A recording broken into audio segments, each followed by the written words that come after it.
The message came on a Tuesday morning when the rain was falling soft over the city of Seoul.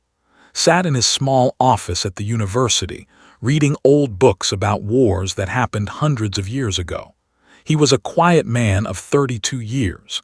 His hair was always a little messy, and his glasses were always a little dirty. He liked things that way. The light on his computer screen changed. A new message appeared. It was not from a student. It was not from another professor. The words on the screen were in a language he had never seen before, but somehow he could read them perfectly. Human designated, you have been selected. Report to the arrival point in 4 hours. The Galactic Arena Council awaits. Stared at the screen for a long time. He took off his glasses and cleaned them on his shirt. He put them back on. The message was still there. 3 years ago, the aliens had come. They did not come with weapons or war. They came with trade agreements and cultural exchange programs. Earth joined something called the Galactic Community, a group of over 200 species from across the stars. Most humans thought this was wonderful, had his doubts. He had read too much history to trust peaceful intentions. The arrival point was a large building near the Han River. When got there, he found government officials waiting for him. They looked nervous. A woman in a gray suit walked up to him. Her name tag said Director Park. "Professor," she said, "thank you for coming so quickly." "I did not think I had a choice," said. Director Park smiled, but it was not a happy smile. "You do not. The Council has selected you as Earth's representative for something called the Ceremonial Combat Trials. Every new species must send someone. It is tradition." Felt his stomach turn cold. "Combat? I am a historian. I study old wars. I do not fight in them." "The Council chose you specifically," Director Park said. "We do not know why. Perhaps because you have studied human martial history. Perhaps because your family has some old military records. We are not sure." A door opened behind her. Blue light spilled out. Through the door could see something that was not Earth. He could see a long hallway made of white stone that seemed to glow from inside. "The transport is ready," Director Park said. "Your sister is already on her way to say goodbye." Turned. Running toward him across the wet ground was his younger sister. She was 28 years old and worked as a museum keeper. Her job was to take care of old objects and make sure they did not fall apart. She was carrying a long case in her arms. She shouted, "Wait." She reached him, breathing hard. Rain was falling on her face, mixing with tears. Had not seen his sister cry since their father died 5 years ago. "What is wrong?" "Nothing is wrong," she said. She pushed the case into his hands. "You need to take this. You cannot go without it." Looked at the case. It was old leather, cracked and worn. He knew this case. He had seen it in his father's study for his entire childhood. He had seen it in his grandfather's house before that. "This is." "Father's sword," said. "Grandfather's sword. Great-grandfather's sword. It has been in our family for over 400 years. It was made during the dynasty during a time of war. Our ancestor carried it into battle against invaders. He won." Opened the case. Inside, resting on faded red cloth, was a sword. It was not decorated with gold or jewels. It was simple. The handle was wrapped in old leather that had been replaced many times over the centuries. The blade was straight and long, dark metal that seemed to drink in the light. He had held this sword only twice before. Once when his grandfather died, once when his father died. Each time the weight of it had made him feel strange, not scared, something else, something deeper. "I cannot take this, if something happens to it." "If something happens to you, the sword means nothing," said. Her voice was hard now, like their mother's voice used to be. "You are going to fight aliens in some arena. You think I will let you go with nothing?" The message said they will provide weapons. Practice weapons, it called them. Grabbed his arm. Her fingers were strong from years of careful work with ancient objects. "Do you remember what grandfather used to say?" Remembered. The old man had sat in his chair by the window, holding a cup of tea that was always cold because he forgot to drink it. His voice had been soft, like wind through dry leaves. "A practice sword teaches you how to move," said slowly. "A war sword teaches you how to survive. Our family did not survive 400 years by using practice swords," said. "Take it, please." Director Park stepped forward. "Professor, the transport cannot wait much longer. The council has strict schedules." Looked at the sword. He looked at his sister. He looked at the blue light spilling from the doorway that led to another world. "What do they expect from me?" he asked Director Park. "The council believes humans are primitive," she said. "They expect you to lose. They expect you to lose quickly and badly. This is meant to show us our place in the galactic order, at the bottom. And you are sending me anyway. We have no choice. Refusing would mean leaving the galactic community. We would lose all the trade, all the technology, everything." Director Park's face was tired. "I am sorry, Professor. We are sacrificing you for politics." "Close the case."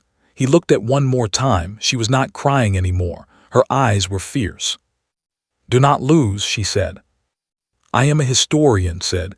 "I know how our ancestors fought. I know what they survived." He tucked the case under his arm. "I will not shame them." He walked toward the blue light. He did not look back. He knew that if he looked back, he might not be able to keep walking. The light swallowed him, and Earth disappeared. When he opened his eyes, he was standing in a place that was not home. The ceiling was so high he could not see it. The walls were made of that same white stone, carved with symbols that moved and changed when he tried to read them. The air smelled wrong, like metal and flowers that did not exist on Earth. A creature stood in front of him. It was tall, maybe 8 feet, with gray skin and 4 arms. Its face had no nose, just 2 large eyes that were completely black. It wore a simple robe of dark blue. "You are the human," it said. The words came out of a small device on its chest, translating whatever language it actually spoke. "I am," said. The creature looked at the case in his arms. "You brought your own weapon." "Yes." "Interesting." The creature made a sound that might have been a laugh. "The others did not expect that. They did not expect much from you at all. Come. The council wishes to see what Earth has sent them." Followed the creature down the long hallway, the weight of 400 years of history heavy in his arms. He did not know what waited for him at the end, but he knew one thing for certain. He was not going to die holding a practice sword. The room they gave was nice. That surprised him. The bed was soft, the walls were warm, and there was a window that showed stars he did not recognize. A small device on the table could make food appear, any food he wanted. He asked for rice and soup, the kind his mother used to make. The machine made something close but not exactly right. Nothing ever tasted right when you were far from home. He sat on the bed and opened the case. The sword lay there, quiet and patient, the way it had been quiet and patient for 4 centuries. Ran his finger along the flat of the blade. It was cold. The metal had a pattern in it like flowing water frozen in place. This pattern came from the way the sword was made, folded and hammered over and over again until the steel became something more than steel. His grandfather had told him the story many times. Their ancestor, a soldier named, had carried this sword during the war when Japanese armies invaded Korea. Was not a famous general. He was not a noble warrior. He was a farmer's son who picked up a weapon because his home was burning and his family was dying. He survived. He killed many enemies. When the war ended, he went back to farming, but he kept the sword. He passed it to his son, who passed it to his son, and so on, down through the generations until it reached. A knock came at the door, put the sword back in its case and said, "Come in." The door opened. A different alien entered, shorter than the first one, with blue skin and 2 legs but 6 arms. Each arm ended in a hand with 3 long fingers.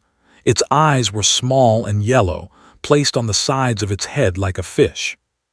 "I am coordinator," it said through its translator. I am here to explain the rules of the ceremonial combat trials and to provide you with your equipment. I have my equipment, said, looking at the case. Coordinator made a clicking sound with its mouth. You brought a personal weapon. That is allowed but not recommended. The practice weapons we provide are designed for safety. They cannot kill. They can only cause pain and mark points. Points? Yes, the trial is scored. Each hit to a vital area gives points. The fighter with more points after the time limit wins. If one fighter cannot continue, the other wins immediately. Yellow eyes moved to the case. Personal weapons are not limited in this way. They can cause real damage, real death. I understand, said. Do you? Stepped closer. Human, I have coordinated these trials for 60 of your years. I have seen over 300 species send their first representatives. Do you know how many of them brought their own weapons? How many? 2. The first was a species called the. They are large, violent creatures who live for battle. Their representative brought a war hammer that weighed more than you do. He crushed his opponent in 4 seconds. Nodded slowly, and the second was quiet for a moment. The second was a species that no longer exists. They brought weapons because they wanted to prove themselves through blood. They won their trial, but they made enemies, many enemies. Within 50 years, their planet was glass. You are warning me. I am informing you. His voice was flat, without emotion. What you do with the information is your choice. Now, let me show you the practice weapons. Pulled a small device from its robe and pressed a button. A part of the wall opened, and a shelf slid out. On the shelf were several weapons. Saw things that looked like swords, but they were not made of metal. They were made of something that glowed faintly blue. He saw things that looked like spears, axes, and clubs, all made of the same glowing material. These are energy constructs, explained.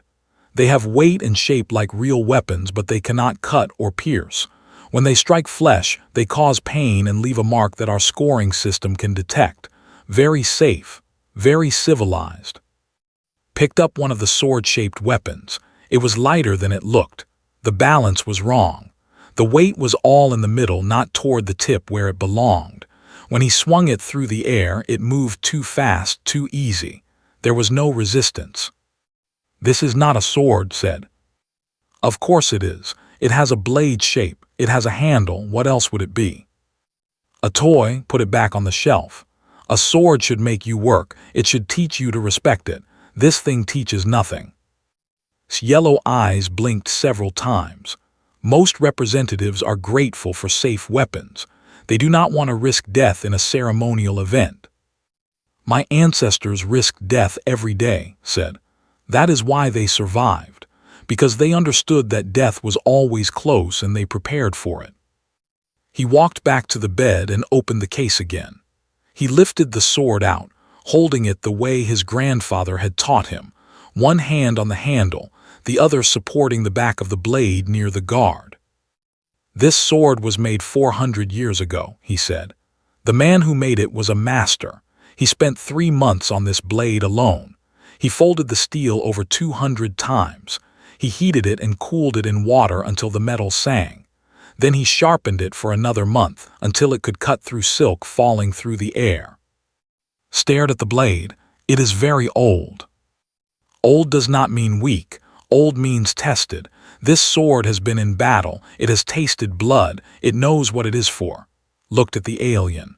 Do your practice weapons know what they are for? They are for scoring points. Exactly. Slid the sword back into its case. I will use my own weapon. Was quiet for a long moment. Then it reached into its robe and pulled out a small tablet. I must record this for the council. They will want to know. It pressed several buttons. The human representative has chosen to use a personal weapon instead of standard practice equipment. The weapon is a bladed instrument made of primitive metal, approximately 400 Earth years old. It is capable of lethal damage. Primitive raised an eyebrow. Your species has only had metalworking technology for a few thousand years. Most species in the council have had it for hundreds of thousands of years, some for millions. Put the tablet away. To us, your sword is like a stone axe. Interesting, perhaps, but primitive. A stone axe can still kill. Yes, said, it can, which is why I am recording this. The council needs to know what kind of creature they are dealing with. It moved toward the door. Your trial begins in 10 of your hours. Rest, eat, prepare however your kind prepares. I will come for you when it is time. The door closed, was alone again. He sat on the bed and looked at the stars through the window. They were beautiful in a cold way. He wondered which one was Earth's sun. He wondered if was looking up at the sky right now, wondering if he was still alive. He opened the case one more time. He took out the sword and held it across his lap. The metal was still cold, but it felt different now. It felt ready. I don't know if you can hear me, said to the sword. I don't know if there is anything left of the men who carried you before me, but if there is, I need your help. I need you to remember what you know. I need you to teach me. The sword said nothing. It was just metal and leather and old wood. But somehow felt less alone. He began to practice. The room was small, but it was enough. He moved through the forms his grandfather had taught him, the old patterns that soldiers had used when Korea was young. He moved slowly at first, remembering, then faster still. The sword cut through the air, and the air did not complain. When the 10 hours ended and came back, was ready. His arms were tired, his legs were sore, his mind was clear. It is time, said. Yes, said. He picked up the sword and followed the alien into the white stone hallway. It is. The arena was bigger than anything had ever seen. It was a circle, almost a mile across, with walls that rose up toward the sky until they disappeared into darkness. Seats filled every inch of those walls, thousands and thousands of seats, and every seat was full. Creatures of every shape and size looked down at the fighting floor. Some had eyes. Some had things that might be eyes. Some had nothing at all on their faces but watched anyway, using senses that could not understand. The noise was strange. It was not cheering, not exactly. It was a mix of sounds, clicks and whistles and deep rumbles that shook the air. Each species had its own way of showing excitement. Together, they made a sound like a storm. Walked out onto the fighting floor. The ground was smooth stone, polished until it reflected the lights above. His footsteps made no sound. The sword hung at his side in a simple loop of cloth, the way his ancestors had carried it. On the other side of the arena, something moved. His opponent was coming out. It was an insect. That was first thought. It looked like a praying mantis, but the size of a truck. It had 6 legs, each one ending in a sharp point that clicked against the stone floor.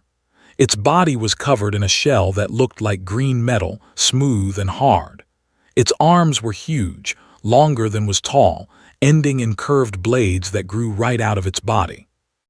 Its head turned toward. It had 5 eyes, arranged in a pattern that made its brain hurt to look at. Each eye was a different color. They all focused on him at the same time. That is his voice said in his ear. The coordinator had given him a small device that let them communicate. They are one of the oldest species in the council.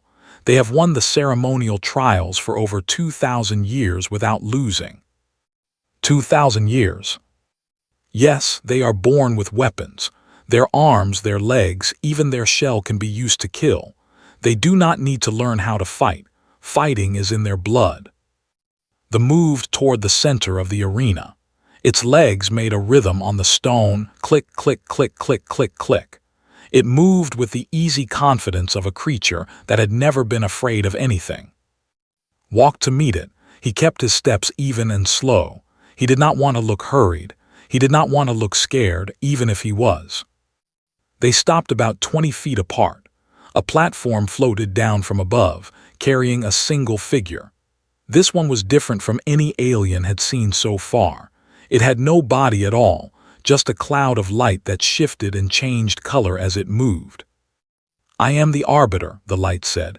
Its voice seemed to come from everywhere at once. I will oversee this trial. The rules are simple. You will fight until one of you cannot continue or until the time limit is reached. If the time limit is reached, the fighter with more points wins. Do both fighters understand? They made a sound like metal scraping against metal. I understand. I understand, said. The human has chosen to use a personal weapon, the arbiter continued. They may choose to do the same or may use its natural weapons. They turned all 5 of its eyes towards sword. It made that metal sound again. What is that? A sword, said. I can see that. What is it made of? Steel, folded steel made by hand. There was quiet for a moment. Then it made a different sound, higher and faster, realized it was laughing. Steel, they said, primitive metal, primitive weapon, primitive species. It raised one of its massive arm blades. My arms are made of carbon crystal grown in my body from birth. They can cut through ship armor. Your steel will break like glass. Perhaps, said. You are not afraid. I am a historian, said. I have studied many wars. I have read about many battles. Do you know what I learned? Tell me. The side with better weapons does not always win. This laughter stopped. Its eyes narrowed. You are strange, human. Most new species send their strongest warriors, their biggest fighters. You are small. You are soft. You are old. I am 32 years old. Exactly, old. My kind reaches full fighting ability at 5 years. By your age, we are beginning to slow down. They moved closer until could smell it. It smelled like copper and grass. Why did your people send you? Do they hate you? Do they want you to die? They did not choose me, said. Your council chose me. The council chose you. They made that laughing sound again. The council is a machine. It selects representatives based on combat potential. It should have chosen a soldier, a killer. Maybe it did. They stopped laughing. It leaned down, bringing its face close to us. Up close, its 5 eyes were even more unsettling. Each one reflected its face in a different way, showing him versions of himself he did not recognize. I have killed 437 opponents in this arena, they said. I have never lost. I have never been hurt. I have been the champion of my species for 15 of your years. Do you understand what that means? It means you have never faced anything that surprised you. They pulled back. Its body shifted, the green metal shell catching the light. You think you can surprise me with a piece of old metal? Put his hand on the sword's handle. He did not draw it, not yet. My ancestor killed his first enemy with a farming tool.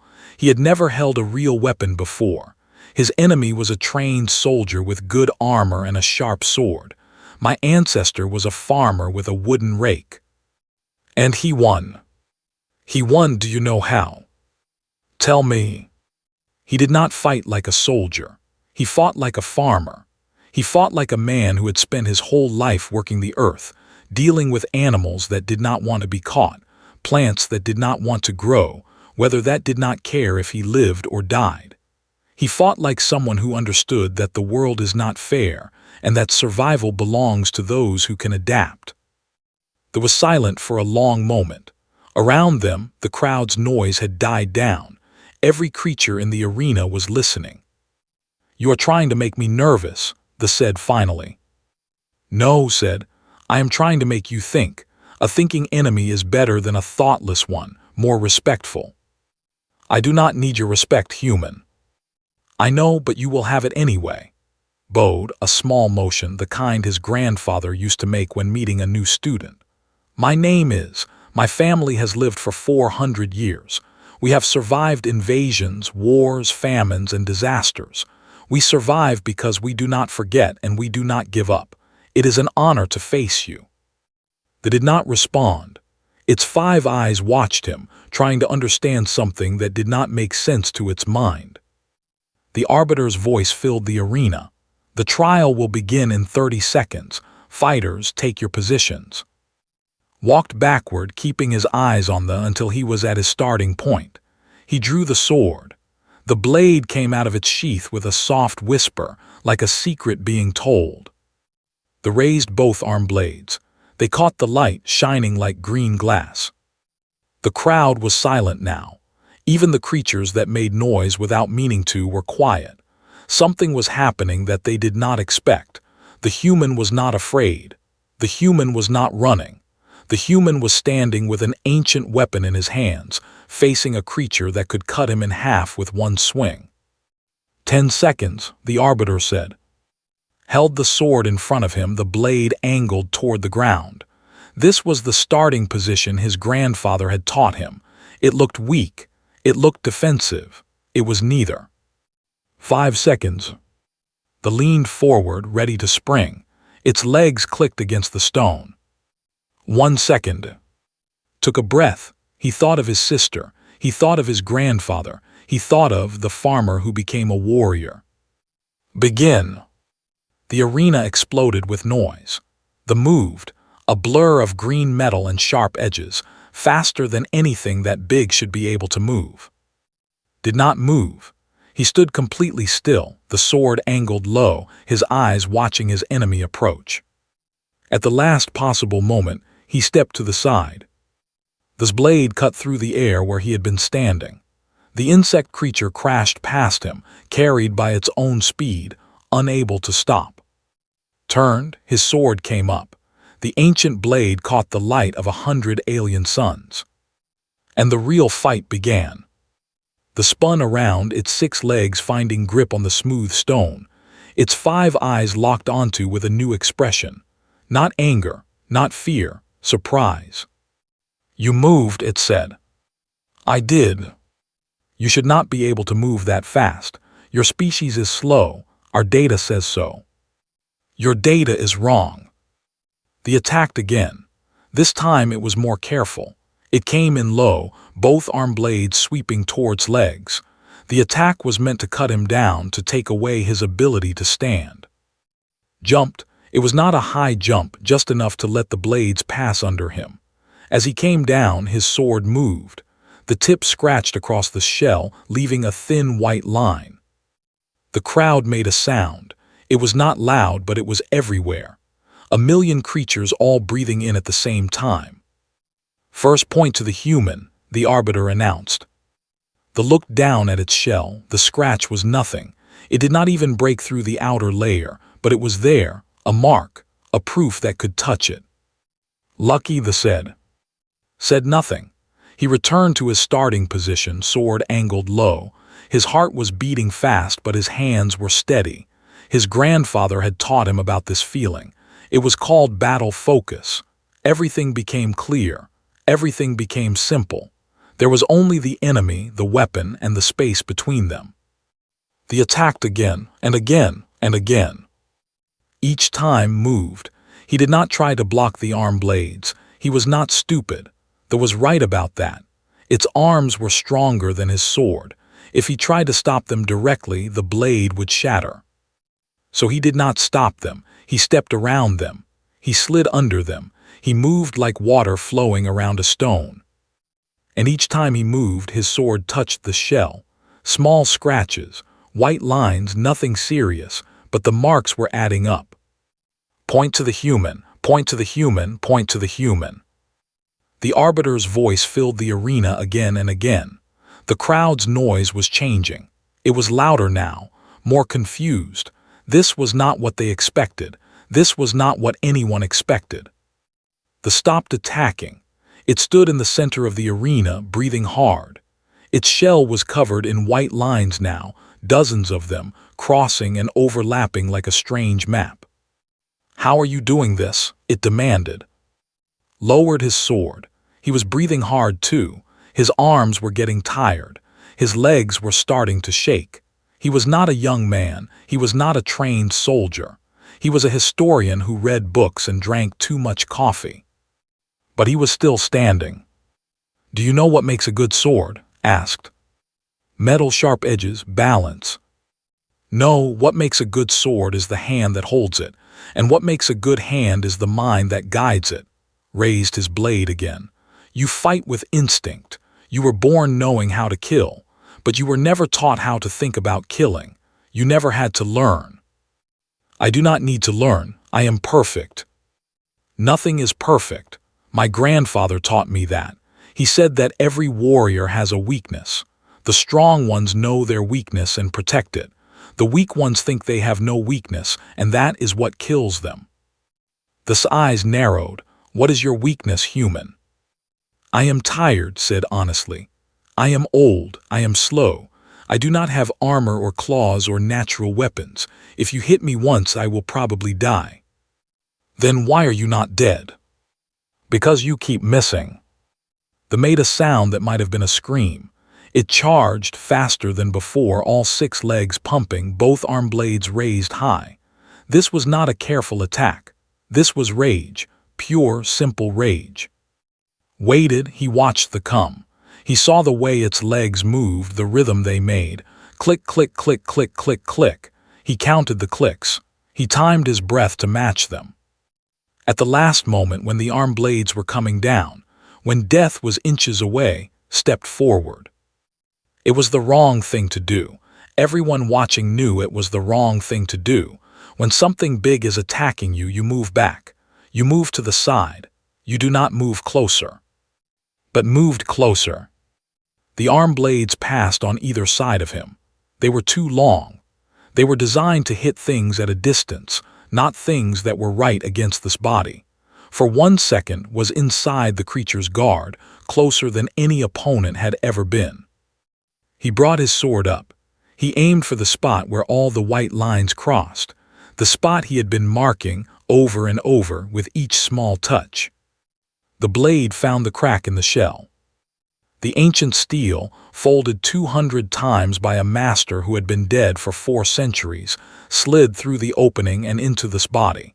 It did not go deep, did not have the strength for that, but it went deep enough. The screamed.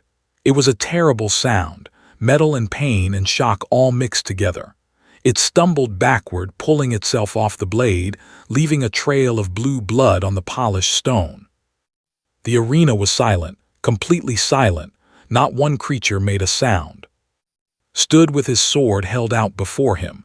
Blue blood dripped from the tip. His arms were shaking badly now. His vision was starting to blur, but he did not fall. He would not fall. "Thee is wounded," the arbiter announced. Its voice sounded different, less certain. First blood to the human. The pressed one of its smaller arms against the wound. Blue blood leaked between its fingers.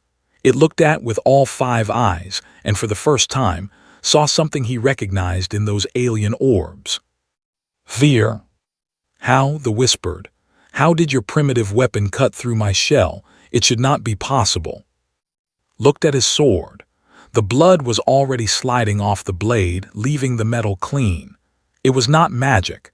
It was just good steel, made by hands that understood what steel was for. "I told you," said. "My ancestor made this sword during a war. He made it to kill enemies with armor. He made it to find the weak points and exploit them. The blade is thin because thin blades can fit into small spaces. The edge is sharp because sharp edges do not need force.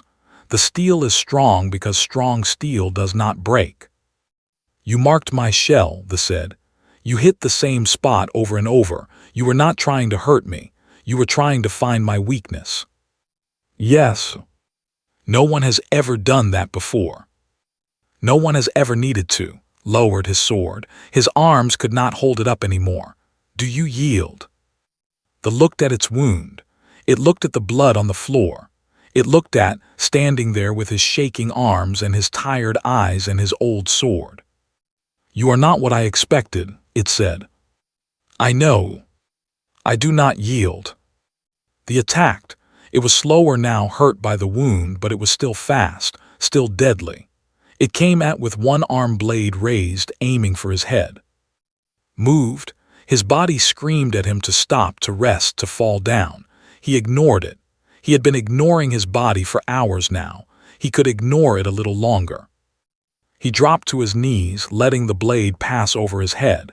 He felt the wind of it, the death that missed him by inches. Then he swung. The sword hit this front leg. The same leg he had been scratching, leaving little white lines every time he got close. The blade found the weak point where the shell met the joint. The leg broke. The crash to the ground. It tried to get up, but with only 5 legs, its balance was wrong. It fell again.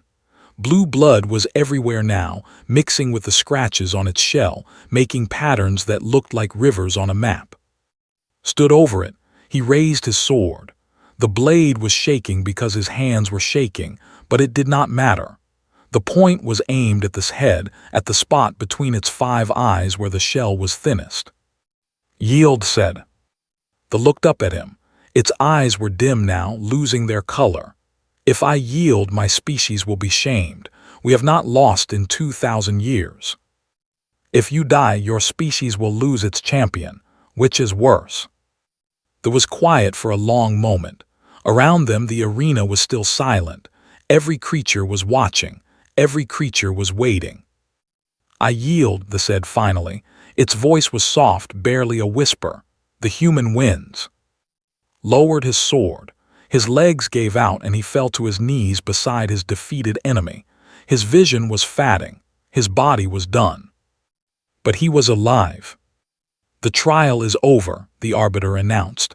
"The human is victorious." The silence broke. The crowd erupted. A million different sounds filled the arena, shock and disbelief, and something that might have been admiration. Did not hear any of it. He was looking at his sword, at the old steel that had saved his life. Blue blood still stained the blade. Blood. The blood of a creature that had won every fight for 2,000 years. "Thank you," he whispered to the sword. Or maybe to his grandfather. Or maybe to the farmer who became a warrior 400 years ago. Then he fell forward, and everything went dark. Woke up in a white room. The ceiling was smooth and featureless. The walls hummed with a soft sound, like a machine breathing.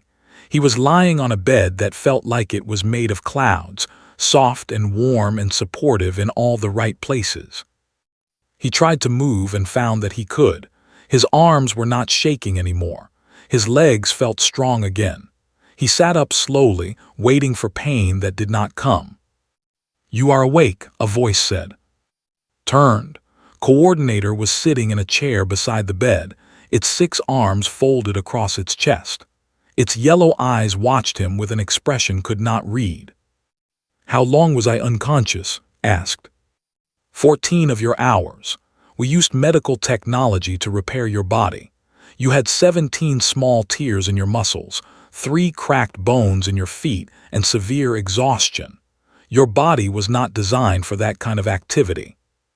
My body did what it needed to do." "Yes, it did," unfolded its arms and stood. "The council wishes to speak with you. They have many questions." "About what?" "About everything." Walked toward the door, then stopped. "I have coordinated these trials for 60 years. I have seen many fighters, strong ones, weak ones, winners, losers. I have never seen anything like what you did." "Thank you." It was not a compliment, it was a statement of fact. Open the door. "Come, the council does not like to wait." The council chamber was a perfect sphere.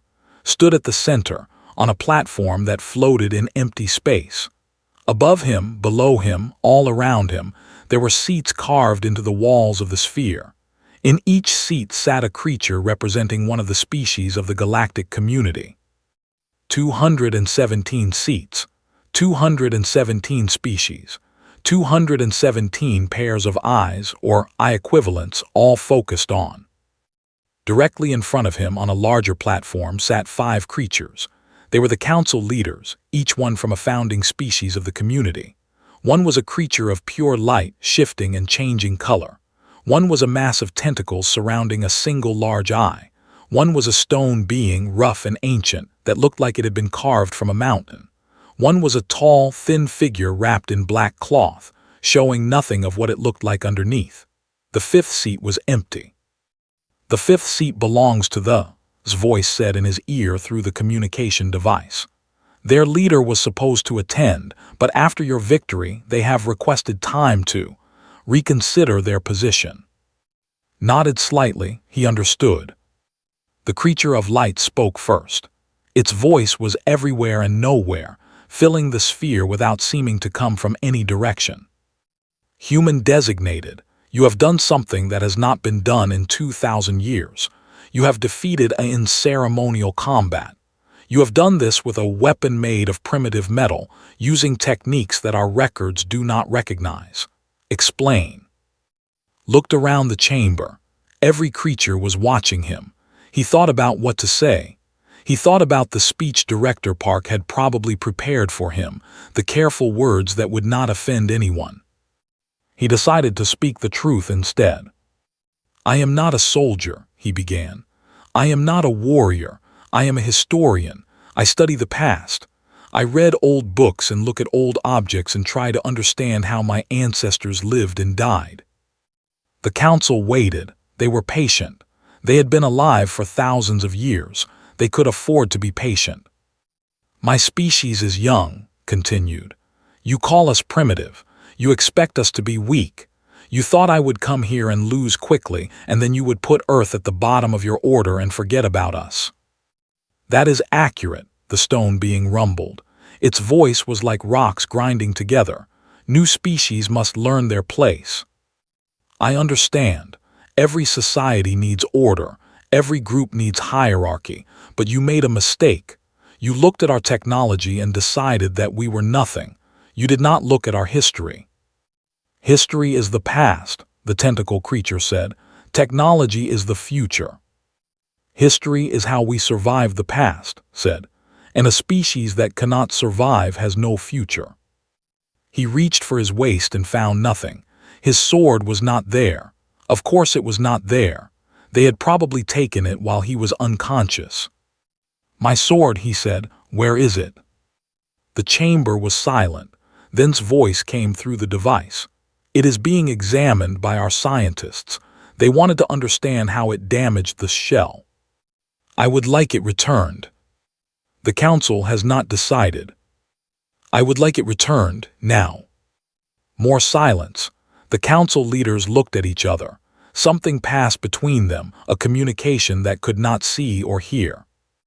A small door opened in the floor of his platform.